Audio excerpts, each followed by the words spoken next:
She dumbed down her skills. You know what I'm saying? Y'all don't know about that? Yeah, you know what I'm saying? You know what I'm saying? I can't say too much. Shh, they're listening. The 5 levels of industry plants. As we all know, industry plants are everywhere. They are planted there because they have or know someone in their specific industry who may be their father, a cousin, an uncle, a big company backing said person and pushing buco bucks to make them big. Let's get into it. Every time an artist blows up overnight, the internet does what the internet does best. The term industry plant gets thrown around so much now that, I mean, it's hard to even know what it means anymore. See this? Yeah, but also too, when people say overnight successes, truly, that person could have been working for like a year, 2 years, and no one just knew them. And then they finally have their one hit or their one video or their one TikTok that finally blows them up. And then everyone's like, oh no, it's overnight success. Oh no. But that person has been putting in the work, you know? Levels to this. And let's start with the ones who had it best. The organic. Okay. Step on the glass, staple your tongue. These are the artists who still need you to believe I'm pretty sure that Billie Eilish's brother was like a Grammy nominated person and he was writing all of her songs, which is cool. Keep it in the family, you know? they started from nothing. The story has to feel real. The struggle, the discovery, the breakthrough, the indie darlings who got lucky with a viral moment. But if you look closer, their bedroom is in $1 million house that their parents own, or that viral moment was coordinated by PR agents and label executives. They keep the aesthetics of DIY, but behind the scenes, there was professional management going on the whole time, even before you knew their name. Artists like Billie Eilish. I've wanted to do this like my whole life, so I'm a little shaky. Now, she's talented, but the whole "we recorded Ocean Eyes in my brother's bedroom" thing, that's not the whole story. What they don't mention is Finneas was already working in the music industry. See? Their mom was an actress. See? Their dad was in bands. They grew up in LA, already around the entertainment industry.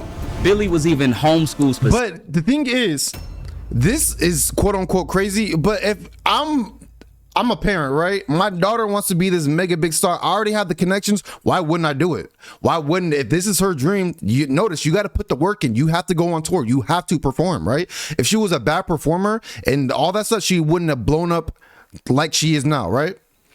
But me as a parent, of course I'm going to do that. So I don't think there's nothing wrong with this, you know? Specifically so she could pursue music. You grew up homeschooled. Yeah. Did that shape who you are and who you will be? Because And by the time Ocean Eyes dropped, Finneas had already written and produced for other artists. He had a manager. He understood how the machine worked. Interscope didn't just stumble on him on SoundCloud. The setup was already there. See, there was this guy named Danny Rukerson who became her manager. Okay. And Danny was business partners with Brandon Goodman. And Brandon managed Fall Out Boy. So Billie already had deep industry connections from the start. See, the Organic Plant, they're the smartest plays because they keep the indie credibility while having major label resources. They play it cool. That's not the case with Level 2. The obvious. These are the artists who don't. Hey, not too much on Ice Spice. I'm a space cadet. You feel me? Don't exist one day, and then the next day they're on every playlist. The push is so aggressive that even casual listeners notice that something's a little off. You see them on festival lineups before they have a fan base, getting late night TV slots before they have a catalog, collaborating with A-listers on their second single. The machine gives them all the signs of success before they've even earned it. They'll have 50 million streams, but you never heard. I said not too much on Ice Spice, nigga. Not too much on the. She is so fine. Anybody play their music in real life. They're trending on X, but nobody's actually talking about them. They're everywhere and nowhere at the same time. They're betting that if they push hard enough and fast enough, eventually fans will follow. Most of the time it doesn't work, or it only works temporarily. But when it does work, that's true. It works fast. Now, she's cliche to talk about at this point, but the artist most people talk about in this category has to be Ice Spice. Once again, Ice Spice. Let's go, Spice! She went from unknown to featuring with major artists. I've been watching her journey now. I'm gonna cape for her. When Munch dropped, I was on Twitter. You know what I'm saying? Like, Twitter is nothing new to me. That shit for the week, 2 weeks, bro, that shit was everywhere on Twitter. And then she blew up. So she had a viral, you know what I'm saying, a viral movement and then it went crazy. Please don't tell me that that was not organic. Because she was rapping for like a year before that even took off. You know what I'm saying? Social media will really propel you super quick, but she still had to do a year, you know what I'm saying, and put the work in for a year. Few months. Munch dropped in August of 2022, and by October she was already being called the Princess of Rap. And then she was at the Met Gala by May. Also, her music video blew up on World Star Hip Hop, and I can tell you, being in the music industry myself, World Star charges big money to feature you. But like if you look even closer than that, because her label 10K. The reason why I know that it's only like 1,000, you have to put a bid in, right? For World Star Hip Hop, you have to put a bid in. My homie used to make, well, he still does make music. This is actually his merch right now. And this is when we were like really broke and we were roommates. And he was telling me about it. And then he showed me how much they charge. You know what I'm saying? And that's the same way. I'm from Seattle. So Lil Mosey, that's what he got put on, is World Star Hip Hop. Sipping on, you know what? Yeah. Pull up and wet the block. Like, that was his first hit on World Star, and they took it, and he said it was also 1,000, and he got no money from that, but the exposure blew him up. He said that was the first hit. You know what I'm saying? So I mean, projects is run by Elliot Grange, and Elliot is the son of Lucian Grange, who runs Universal Music Group. So it's not just the money, it's also the access and every door being open for you at the same time. You have to put a bid in though. Another one is Kid Laroi. Go, go, go. She always be talking like she no. Now he's a controversial one because there's signs of him being an industry plant, but his upbringing and his start in the music industry is pretty highly debated. It's hard to really know for sure. First off, his dad was a music producer and sound engineer, and his mom was a talent manager. And after some digging, I found out that she started a management company called Mama Capone Management to help Kid Laroi and the people he was working with get on the map. Okay. And it goes a little bit deeper because the claim is that he grew up in poverty in the ghettos of Australia, but some of these early photos I found would say otherwise. And of course, I wasn't there, so we still can't say for sure. But I mean, true, but I think a lot of places that are like, even like third world countries like Jamaica and shit, you still have to wear uniforms, even though that's a poor ass country. You know what I'm saying? Like that country is mad poor, but they still have to wear uniforms. And driving a Mazda, it's not driving a BMW or an Audi or a Benz. I'm pretty sure in Chicago where it's real, they have parks and shit. You know, I'm not caping for them. I'm just saying a different perspective, you know?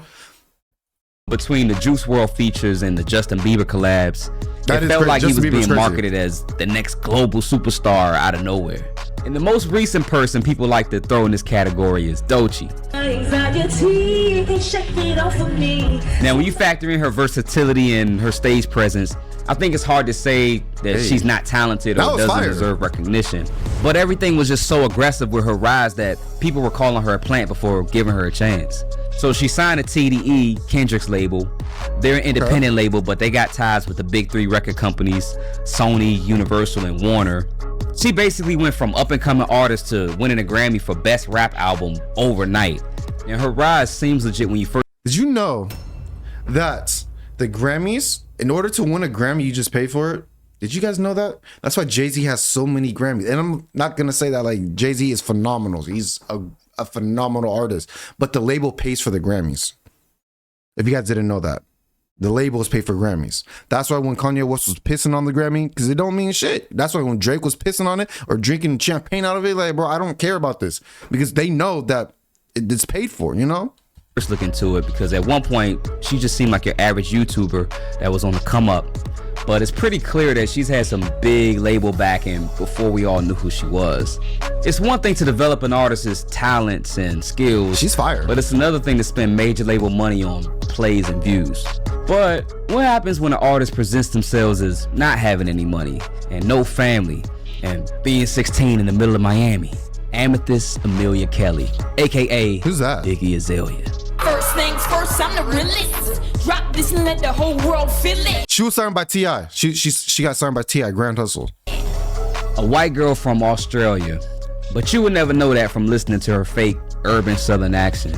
Better check my tax bracket. What you think was gonna happen? Nagging, now he's leaving, and y'all broke up like madmen. Wasn't she the one where she said, all right, someone called in, hey, from Texas or Tennessee, John from Tennessee, man, get this shit off the fucking airwave, Sway, this shit is garbage. Was that her? And then the next person called, bro, Sway, this shit is trash. Like live on air, bro. I was rolling. I think that's Iggy. She became obsessed with Southern hip hop. And during that time, it was so different and unexpected, T.I. couldn't help but roll out the red carpet for her. I mean, he signed her, and they basically constructed an entire persona. They got her on big interviews, featured with major artists like Charlie XCX, and the machine took off from there. At first, everybody embraced her, even the black community. She was invited to the cookout, as we like to say. Yeah. But as time went on and racial tension started to flare back up in America, she got caught up in the culture vulture conversations. Damn. And once the culture rejected her, I mean, the machine couldn't save her. Some of it started with the feud between Iggy Azalea and Azalea Banks after Iggy won Best Rap Album at the Grammys. You know what I mean? That Iggy Azalea shit is not better than any fucking black girl that's rapping today, you know? And when they give those awards out, because the Grammys are supposed to be like accolades for artistic excellence, you get what I mean? Iggy Azalea is not excellent. The theys purchase things that they see themselves in, right? And businesses capitalize on that. And that's fine. Isn't Ebro the one that said that Lil Uzi and Lil Yachty are gonna be garbage and terrible? And he was just completely wrong. Her in the pop category. Put her with Katy Perry and they put her and Miley Cyrus in the same fucking box together. Don't put her in hip hop. Don't put her in hip hop. But she's rapping over a beat though. But just because she's not singing does not mean it's rap music.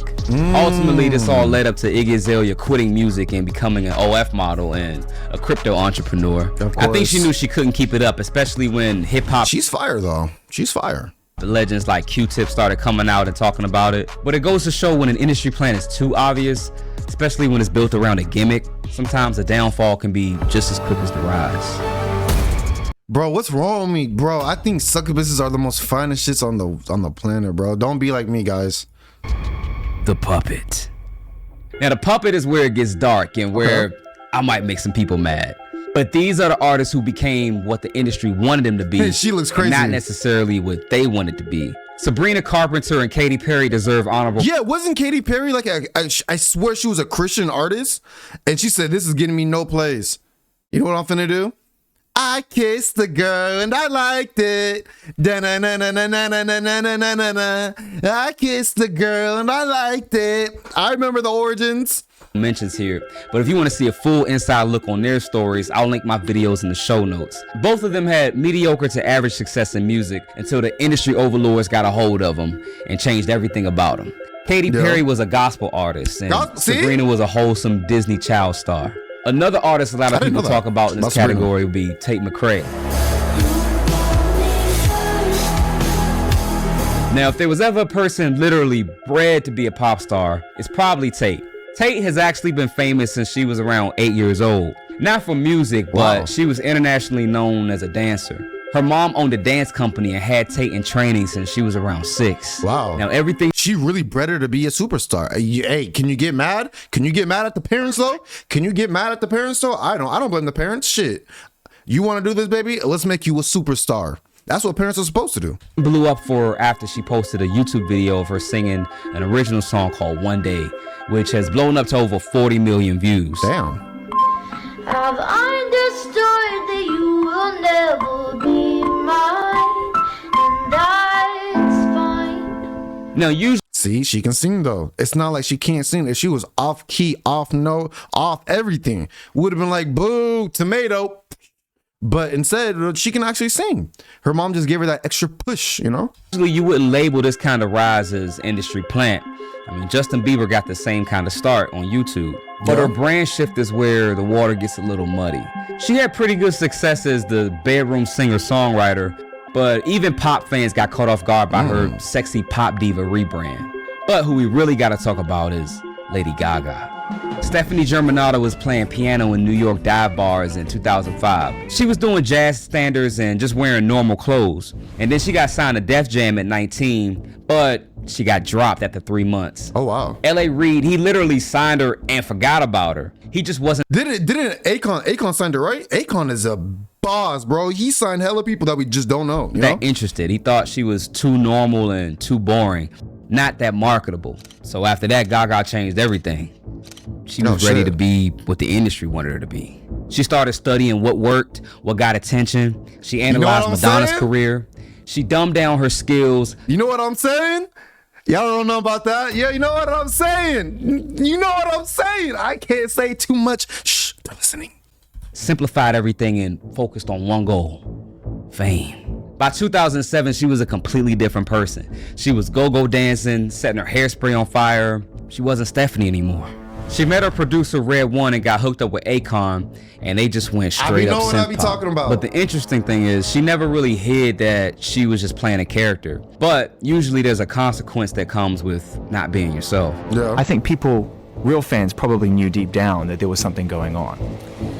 You know, letting go of who I was. Wow, I've actually never seen Lady Gaga's like face, like just with all the like crazy shit. Just bare face. Well, she has makeup on, but like almost bare face. She looks good. As before, and I don't mean becoming, you know, Lady Gaga and leaving that behind. That's not what I mean by that. What I mean is, you know, my life is different now. The whole Joanne era is where the cracks really started to show. Joanne. She tried to strip down the sound and perform more as Stephanie than Lady Gaga. Didn't work. It was her trying to find herself again. But the public didn't want Stephanie. They wanted the monster. They wanted the spectacle, because that's what sells. What about that, bro? See, look. It's all there. It's right there. I'm trying to tell y'all. Hey, man, we love everybody. You feel me? I'm just saying. This is the symbolism that they be showing. But what if you could sell your music whether it was good or not? That's the case for level 4. The Nepo baby. These artists were industry before they were even artists. They grew up in recording studios. They had dinner with label executives, got babysat by other pop stars. They'll talk about their journey, their struggle, their grind, but they had access to producers, writers, studios, nannies. They could fail as much as they want and still get another shot. The Nepo baby has mommy and daddy to give them every opportunity they need. Failure is not possible. So, but the thing is, what's wrong with being a Nepo baby? Honestly, what's wrong? Bro, if I have a child. Unfortunately, she's not going to be a Nepo baby. But if I have a second child in like 5 years, when I'm on, because I'm going to be on in 5 years with whatever I'm doing, I best believe I'm going to put every ounce of dollar that I have to make my second child a Nepo baby. I promise you. And then I'm going to obviously funnel my money to like my first daughter. You know what I'm saying? But I just don't got it right now. So we got to learn together. We got to build together, you know, more organically. But if I ever have a second child, best believe I'm throwing a buco bucks at my baby. You know what I'm saying? For my baby to be a Nepo baby. I do not care. I want my child to succeed. I want my lineage to succeed. There's nothing wrong with that. Willow and Jaden Smith were destined before they were even born.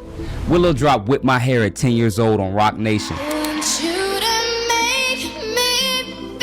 And then she got to quit music because it was too much pressure. Then she got to come back whenever she felt like it. She could experiment with rock and indie, whatever sound she wanted, because, I mean, she looks crazy without hair. Failing had no consequence. Then you got Blue Ivy. Now, she did a good job voice acting on Mufasa, but that's fire. Should she really have a Grammy? Blue, congratulations. She won a Grammy tonight. Hold on now. If she was credited for that album or that song, whatever it was, and she actually put the effort in, yes, she does deserve it. Is her parents Beyonce? Cool. But every producer, every songwriter, because Beyonce has hella songwriters, right? If they're all a part of that specific song, and that song was a Grammy, they all win Grammys. I'm so proud of you. When your mom is Beyonce, it don't matter what should be. It just is. Yeah. Now, the next Nepo baby might surprise some of you guys, but yes, Drake is a Nepo baby. The most talented one for sure, but if you don't believe me, I think it's time that we actually meet the Grahams. So, his dad, Dennis Graham, was a drummer who worked with Jerry Lee Lewis. Jerry Lee Lewis was one of the pioneers for rock and roll. Then you got his uncle, Larry Graham, who was a singer himself, and he was a bass player for Sly and the Family Stone, one of the most famous funk groups of all time. I didn't know and that. Then you got his other uncle, Teenie Hodges, who was a songwriter and guitar player for Al Green. Damn, I'm not gonna lie. Bro, Drake's family is mad talented. Drake's family is super talented. Hey. Claps up to them. You know what I'm saying? Drake was playing on Degrassi and making 50 grand a year when he was a teenager. I applaud it. When that ended, he had money and connections that could fund his own mixtapes. He said, Now, started from the bottom is great branding, but the bottom was middle class with industry connections. But the most successful and possibly the saddest of them all is level 5, the super plant. The super plant is as close to a robot as you can get. They don't write their own music. They don't choose their image. They don't control their social media. They show up, perform the role they've been given, and then they just collect a percentage. Okay, but see, isn't that what a job is though? Nigga, I don't like going to my, well, if anyone is watching for my job, I love my job. But if I could be doing anything in the world right now, if I just have to show up, you know what I'm saying?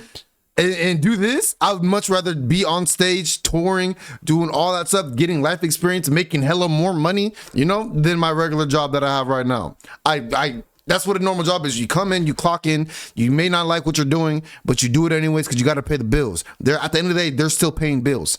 Most of them started from childhood and have even been put through development programs. There's people that control what they eat, control what they say. They'll pretend to date somebody just because it's good for their image. Their whole life becomes content. And sadly, they're the ones that usually have the most trauma and depression and mental health issues. Britney Spears is probably the most tragic example of the super plant. When Britney was on the Mickey Mouse Club, it was basically an all-star training camp. You had Christina Aguilera, Justin Timberlake, Ryan Gosling. They were all kids being groomed for stardom. But when Britney signed with Jive Records when she was 15, they created the whole package for her. Britney could actually sing, but they were giving her baby voice pop songs. And then they even controlled her virginity, because she wasn't a virgin, but they told her she had to tell the public that so she could stay pure. I'm just wondering how you feel about all the constant speculation about your virginity and whether you are a virgin or not. Before she even answers, that's a weird ass question. Bro, why are you asking a young ass girl, oh yeah, about your virginity, who she's sleeping with? You know what I'm saying? This is weird. The media, news media and news outlets, they don't get enough flack for the bullshit. That's a bullshit question. Why would you ask someone that? Why would you? Because you don't just ask random strangers on the street, hey, yeah, about your virginity. You know what I'm saying? Hey, oh, but she's Britney Spears. Oh, everyone knows her. She doesn't know you though, so you're a stranger to her. That's weird, bro. That's weird. That's weird. I really wish I would have never said anything to begin with, because I'm kind of stuck in this little place where people are always asking me. But yeah, she thinks it's weird too. You know, that's just something that's part of growing up, and that's just something that we all have to deal with. No, we don't have to. They wanted to keep that young and innocent vibe, but at the same time, they were marketing her to be provocative. By the time she was in her prime, she had been in the industry so long that she was already starting to lose herself. She got married for 2 days. She beat up a car with an umbrella, shaved her head. The constant pressure of being one of the most famous people. Man, see, I don't ever want to be this famous. I just want to be famous, YouTube famous, just so I can make $10,000, $15,000 a month, and I'm good. This right here is way too much. Bro, could you imagine? Michael Jackson said that to feel like a normal human being, he wanted to go grocery shopping. He had to go at like 3 o'clock in the morning, 4 o'clock in the morning, with a hat on and a scarf and glasses and shit, just to feel normal. People and paparazzi taking pictures of you everywhere you go, bro, that's crazy. On the planet, I mean, it completely took over. The conservatorship made it even worse. She was unfit to control her own life, but fit enough to release albums and generate millions of dollars. Then K-pop takes this to a whole nother level. They treat music like it's an Olympic sport. They take 12-year-olds and they call them. That's just Asians though. Asians are just mad competitive. Bro, they're competitive in math. Now they're singing, everything, bro. Everything. Asians are mad competitive, but they trying to be on top, bro. I don't blame them. Shit. Trainees, they keep them in dorms and they make them practice 16 hours a day. They give them personality types. And then in the end, when the company can't make a profit off of them anymore, they just discard them like nothing, like trash. They disband the group. But the Asian music markets, what they tend to do is they learn from the American music market of the past, because this goes all the way back to NSYNC and the Backstreet Boys. Both of the groups were put together by Lou Pearlman. He was a music manager who both of the groups gobble. And he's probably a shitty human, so I don't care about like jokes about fat jokes. He's probably a shitty person. He probably had a weird foot fetish like the nigga from Nickelodeon. Actually ended up suing in the end. But he held auditions and he picked the members of the group, gave them the music, told them what words to sing. He even did a whole marketing campaign where he put the groups against each other. And the worst of it all, in the contracts, that's what happened between 50 Cent and Kanye West. He put himself as one of the members of the They were on the same label. Group and was stealing money from them. But at the end of the day, the super plan pretty much has no control. Now, there's quite a few artists I didn't get a chance to talk about in the video. All right, so let me know if my takes were bugging. If I was bugging about anything, let me know in the comment section. Would you guys be an industry plant? Yo, if I was a YouTube industry plant, I'm still myself, but I had a team behind me paying for bots and shit. Bro, I wouldn't give a fuck. Nigga, if I'm rich, I'm rich. You know what I'm saying? I do not care. I'm joking. That was a joke. All right. Please like, comment, subscribe. Peace.